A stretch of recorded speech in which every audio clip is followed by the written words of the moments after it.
Good morning students. Final accounts of companies and managerial remuneration chapter हम पढ़ रहे हैं। और मैनेजरियल रेम्यूनरेशन हमने पढ़ा था कल लास्ट वीडियो में, किस तरीके से मैनेजरियल रेम्यूनरेट कैलकुलेट किया जाता है। ग्रॉस प्रॉफिट अंडर सेक्शन 198 किस तरीके से कैलकुलेट किया जाता है, उसका फॉर्मेट हमने देखा था, उसका ऑल्टरनेट मेथड भी हमने देखा था। और एक इलस्ट्रेशन के थ्रू हमने ये देखा था कि कंपनी में कितने डायरेक्टर्स होंगे तो कितनी रेट्स यानी मैक्सिमम अलावेबल रेम्यूनरेशन उन्हें कितना मिलेगा, यानी कि अधिकतम कितना पारिश्रमिक संचालकों को दिया जाएगा अलग अलग कंडीशंस में। यानी कि कंपनी में अलग अलग तरीके के संचालक होते हैं, पार्ट टाइम डायरेक्टर्स होते हैं या पूर्णकालिक यानी होल टाइम डायरेक्टर्स होते हैं, और इंडिपेंडेंट स्वतंत्र संचालक होते हैं। तो उनको किस किस कॉम्बिनेशन में, यानी अगर आपके पास 2 होल टाइम डायरेक्टर हैं, एक पार्ट टाइम है, एक होल टाइम है, 2 पार्ट टाइम है, इस तरीके से आप उनको कितना रेम्यूनरेशन अलग अलग कंडीशंस में देंगे, हमने देखा था। अगर आप ये वीडियो भी देख रहे हैं और आपने से पिछला वीडियो नहीं देखा होगा इसी टॉपिक के ऊपर, तो आप लोगों को ये वीडियो समझ में नहीं आएगा। तो कल की डेट में, यानी कल 17 तारीख थी, 17 तारीख को आप का वीडियो आप देखिएगा final accounts of companies and managerial remuneration में, मैनेजरियल रेम्यूनरेशन के नाम से, तो आपको आज का टॉपिक समझ में आएगा। आइए हम आगे जो हमने कल पढ़ा उसको एक इलस्ट्रेशन के थ्रू समझते हैं कि किस तरीके से मैनेजरियल रेम्यूनरेशन कैलकुलेट होगा। एक क्वेश्चन है ये, देखिए, the following is the profit and loss statement of Mundra limited. यानी आपको एक कंपनी का P&L अकाउंट दे रखा है, इसमें ये सारी डिटेल्स आपके सामने हैं। इनकम है, इनकम के बाद आपके एक्सपेंसेस हैं, ये बैलेंस शीट है आपकी। अब इसका सेकंड पार्ट जो है क्वेश्चन का वो ये रहा, प्रॉफिट बिफोर टैक्स, यानी आपका balance carried to balance sheet last में आपका 19,70,000 आ रहा है। यानी P&L अकाउंट में आपका जो बैलेंस है, जो बैलेंस शीट में जाएगा वो है 19,70,000। स्क्रीन के राइट हैंड साइड में एकदम लास्ट में आपको जो अमाउंट दिख रहा है, ठीक है। ये आपका क्वेश्चन है। क्वेश्चन में एडिशनल इन्फॉर्मेशन दी गई है, उसमें ये बोला गया है कि original cost of fixed assets जो है वो 4,000 में बेची गई, यानी बेची गई स्थायी संपत्तियों की मूल लागत 40,000 थी। सेकंड पॉइंट जो है आपका, depreciation on fixed asset as पर schedule second of the company 13 was 5,73,000, यानी मूल्यह्रास की राशि आपको दे रखी है 5,73,000। Calculate the maximum amount of managerial remuneration if there is 1 whole time director and 4 part time directors. Company में एक पूर्णकालीन संचालक और 4 अंशकालीन संचालक काम कर रहे हैं, तो उनको अधिकतम कितना पारिश्रमिक दिया जाएगा, इसकी कैलकुलेशन आपको करनी है, ठीक है। तो सबसे पहले अंशकालिक जो भी संचालक होते हैं, पूर्णकालिक या अंशकालिक, उन सबको ग्रॉस प्रॉफिट के ऊपर एक निश्चित प्रतिशत लगा के, नेट प्रॉफिट के ऊपर एक निश्चित प्रतिशत के हिसाब से रेम्यूनरेशन पारिश्रमिक दिया जाता है। तो इसके लिए आप लोगों को सबसे पहले कंपनी का प्रॉफिट पता होना चाहिए, नेट प्रॉफिट। और ऐसा करने के लिए जब आपको मैनेजरियल रेम्यूनरेशन कैलकुलेट करना है, तो उसके लिए आपको जो नेट प्रॉफिट कैलकुलेट करना पड़ेगा, इसका फॉर्मेट जो है मैंने आपको कल के वीडियो में बताया था, उसको आज हम कैलकुलेट करना सीखेंगे। तो पहले हम कैलकुलेट करेंगे calculation of net profit. Screen के टॉप पे देखिए, calculation of net profit for computation of managerial remuneration under section 198 of the companies act 2013। यानी कि ये जो लाभ हम कैलकुलेट कर रहे हैं, ये धारा 198 के तहत हम कैलकुलेट कर रहे हैं, और इस लाभ के ऊपर संचालकों को पारिश्रमिक दिया जाएगा। तो शुरुआत करेंगे हम ग्रॉस प्रॉफिट से। स्क्रीन पे दिख रहा होगा आपको ये ग्रॉस प्रॉफिट। ग्रॉस प्रॉफिट के सेल्स में से कॉस्ट लेस करेंगे, ये आपका ग्रॉस प्रॉफिट है। ये अमाउंट कहाँ से लेंगे, जो क्वेश्चन मैंने आपको दिखाया था उसके टॉप में सबसे पहले आपको ग्रॉस प्रॉफिट ही था। मैं आपको दिखाती हूँ, ये देखिए, ये क्वेश्चन है आपका, यहाँ से हमने ग्रॉस प्रॉफिट लिया है। ये हमने ग्रॉस प्रॉफिट लिया 45 लाख का। इसके बाद ऐड वाले आइटम्स को हम ऐड कर देंगे और लेस वाले आइटम्स को हम लेस कर देंगे। अब कौन कौन से आइटम ऐड के होंगे, कौन कौन से लेस के होंगे, ये आप पहले कल का वीडियो देखिए, अगर नहीं देखा है तब आपको समझ में आएगा। तो अब हम क्या करते हैं, एक एक करके पॉइंट हम देखते जाएंगे क्वेश्चन में से, और उसको हम लिखते जाएंगे कि ये पॉइंट ऐड का है कि लेस का है। हम क्या करेंगे, ग्रॉस प्रॉफिट लिखने के बाद ऐड लिख देंगे और कुछ स्पेस छोड़ देंगे हम 5-7 लाइन की, जितना बड़ा क्वेश्चन है उसके अकॉर्डिंग, और नीचे फिर हम लेस की हेडिंग डाल देंगे।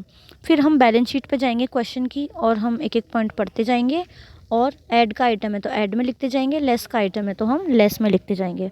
तो आइए चलते हैं क्वेश्चन की तरफ, देखते हैं कौन कौन से पॉइंट आएंगे हमारे पास। क्वेश्चन का ये P&L अकाउंट में इनकम साइड हम पहले पढ़ रहे हैं।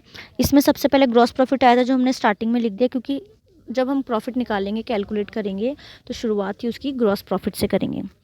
सब्सिडी फ्रॉम गवर्नमेंट, सब्सिडी मिलती है। सब्सिडी आपको पता है क्या होती है? जब सरकार हमें अनुदान देती है तो हमें लाभ होता है, हमारा लाभ बढ़ता है, क्योंकि जो खर्चा हमें करना होता वो अब हमें नहीं करना। यानी किसी चीज़ का पेमेंट अगर हमें ज़्यादा देना है तो क्योंकि सरकार ने हमें अनुदान दे दिया, सब्सिडी दे दी, तो अब हमें उसका भुगतान कम करना है, तो ये हमारे लाभ को बढ़ाता है। तो इसलिए इसको हम ऐड वाले ग्रॉस प्रॉफिट में ऐड कर देंगे।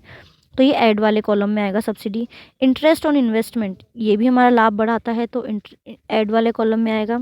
ट्रांसफ़र फीस, ये हमारी सब इनकम है तो ये सब ऐड वाले में आएगी। फिर है profit on sale of fixed asset 33,000 का। लेकिन जो यहाँ पे आपको ये ध्यान रखना पड़ेगा कि जो हमने बेची है, एक एडिशनल इन्फॉर्मेशन में एक लाइन थी, जो संपत्ति हमने बेची है उसकी ओरिजिनल वैल्यू थी 40,000 की, ठीक है। तो हम उसमें से रिटर्न डाउन 40,000 में से हम रिटर्न, यहाँ पे रिटर्न डाउन वैल्यू 60,000 दे रखी है, जबकि वास्तविक उसकी थी 40। तो जब हम इसको फॉर्मेट में लिखेंगे सॉल्यूशन में तो 40 की जगह हम 60 की जगह हम 40,000 में से लेस करेंगे 27,000, तो जो बचेगा वो अमाउंट हमारा अमाउंट वाले कॉलम में आ जाएगा। तो ये सारे आइटम जो हैं हमारे किससे रिलेटेड है? प्रॉफिट को बढ़ाने वाले। तो इन सबको हम ग्रॉस प्रॉफिट में जोड़ेंगे। ये भी कंप्लीट हो गया, ये भी कंप्लीट हो गया। इंटरेस्ट ऑन इन्वेस्टमेंट, ये वाला पॉइंट रह गया हमारा। ये भी हमारे प्राप्त हुआ है, हमें विनियोग पे लाभ, विनियोग पे हमें ब्याज प्राप्त हुआ है, तो इसको भी हम ऐड वाले कॉलम में लिख लेंगे, क्योंकि ये भी हमारा लाभ बढ़ा रहा है।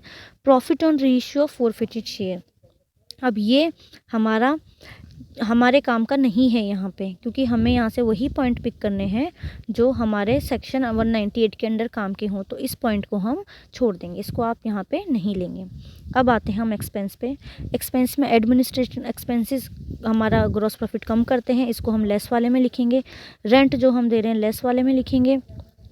डायरेक्टर फीस ये कम करेगी लाभ को, क्योंकि जो फीस वगैरह भुगतान करते हैं ये हम हमारे लाभ में से ही करते हैं। इंटरेस्ट ऑन डिबेंचर्स, ये भी हमारा लाभ कम करेंगे, तो इसको भी हम लेस वाले आइटम में लिखेंगे, ठीक है। तो ये साइड हमारी कंप्लीट हो गई। अब मैं आपको सॉल्यूशन की तरफ ले जाके एक बार ऐड और लेस में हमने अभी जो आइटम पढ़े उनके बारे में मैं आपको दिखा देती हूँ। ये देखिए, सब्सिडी ऐड वाले में, इंटरेस्ट ऐड वाले में, ट्रांसफ़र फीस, प्रॉफिट। अब यहाँ पे हमने 60 की बजाय 40 में से लेस किया है, 27,000, 13,000 हमने यहाँ पे लिख दिया। तो इन सब का टोटल करके हम यहाँ पे 3,75,000 लिख देंगे। तो ग्रॉस प्रॉफिट में जब हम इन आइटम्स को ऐड करेंगे तो हमारा अमाउंट आएगा 48,75,000। अब फिर एक्सपेंसेस में हमने एडमिनिस्ट्रेशन एक्सपेंसेस देखा था जो लेस करने वाला है, रेंट देखा था, इंटरेस्ट ऑन डिबेंचर देखा था और डायरेक्टर फीस देखी थी। ये 4 चीज़ें हमने देखी थी जो कि आपके प्रॉफिट को कम करती हैं, तो हमने इसको लेस वाले कॉलम में लिख दी, ठीक है। अब चलिए मैं आपको वापस क्वेश्चन की तरफ लेके चलती हूँ। क्वेश्चन का एक पार्ट आपने कंप्लीट कर दिया, ये वाला देखिए, इंटरेस्ट ऑन डिबेंचर तक हमने कंप्लीट कर दिया। अब ये क्वेश्चन के आगे का कंटिन्यूएशन है।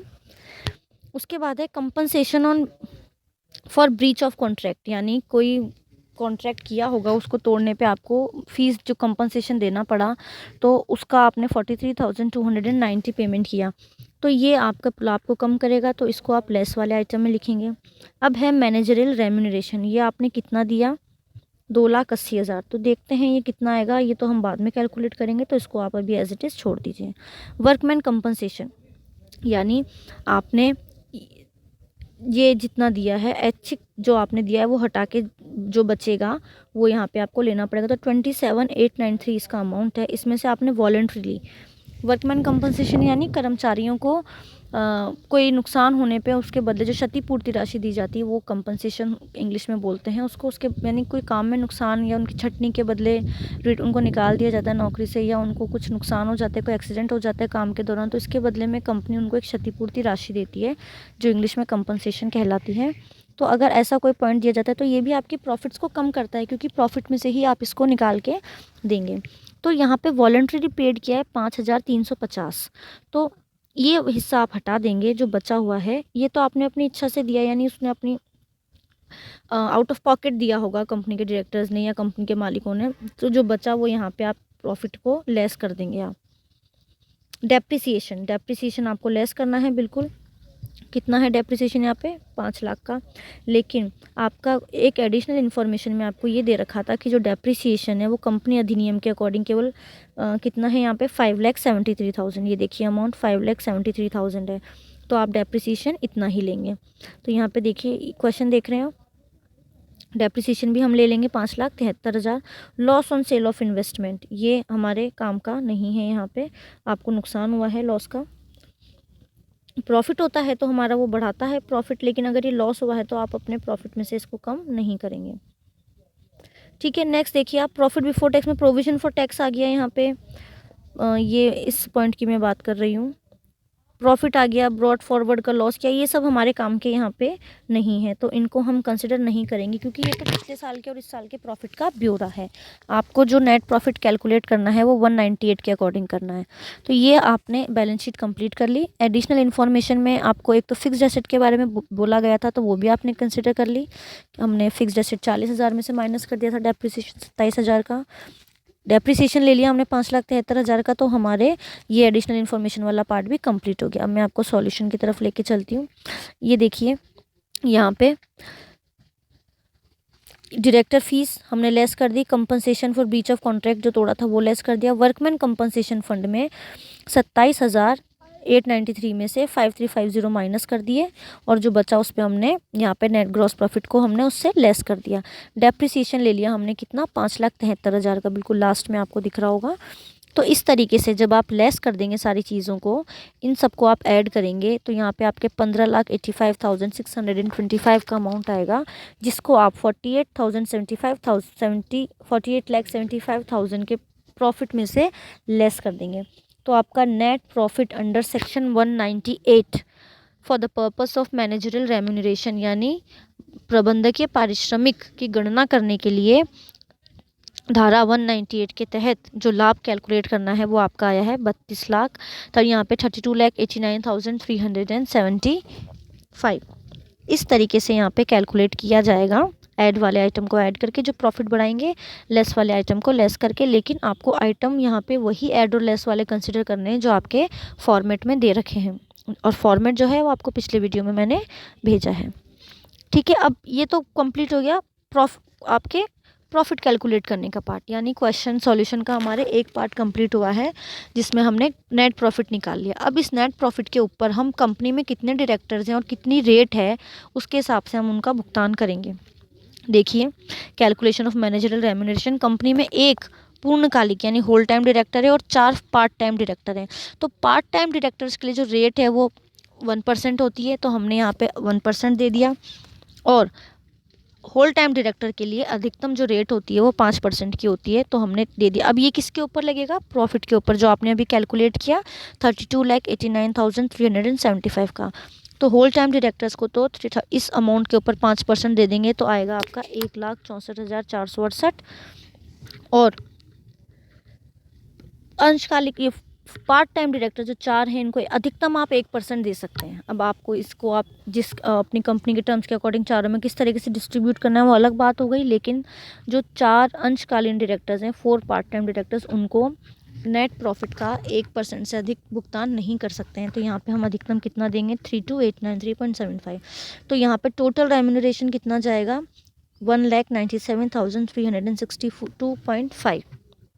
ठीक है, तो इस तरीके से मैनेजरियल रेम्यूनरेशन कैलकुलेट किया जाता है। पहले तो आपको कैलकुलेट करना है प्रॉफिट अंडर सेक्शन 198, किस तरीके से कैलकुलेट होगा मैंने बताया आपको। उसके बाद वो जो प्रॉफिट निकल के आएगा उसके ऊपर आप जो पेमेंट करना है डायरेक्टर्स को जिस रेट के अकॉर्डिंग, जो कि अधिकतर होल टाइम डायरेक्टर्स के केस में 5% है और पार्ट टाइम के केस में 1% है, तो आप उस प्रॉफिट के ऊपर वो रेट लगा के अमाउंट कैलकुलेट कर लेंगे। तो कुल भुगतान प्रबंधक के पारिश्रमिक इतना होगा।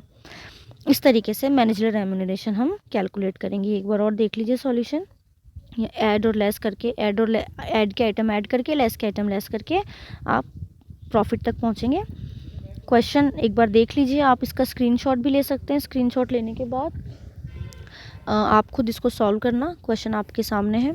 सॉल्व करने के बाद आप वीडियो देख के टैली करना। ये क्वेश्चन है, यहाँ से स्टार्ट हो रहा है आपका, इनकम एक्सपेंसेस दे रखी हैं आपको, और उसके बाद ये सेकंड पार्ट है। आपको इसमें से जो चीज़ें काम की होंगी केवल वो ही लेके आपको ऐड और लेस वाले आइटम में लिखनी है और इस क्वेश्चन को कंप्लीट करना है।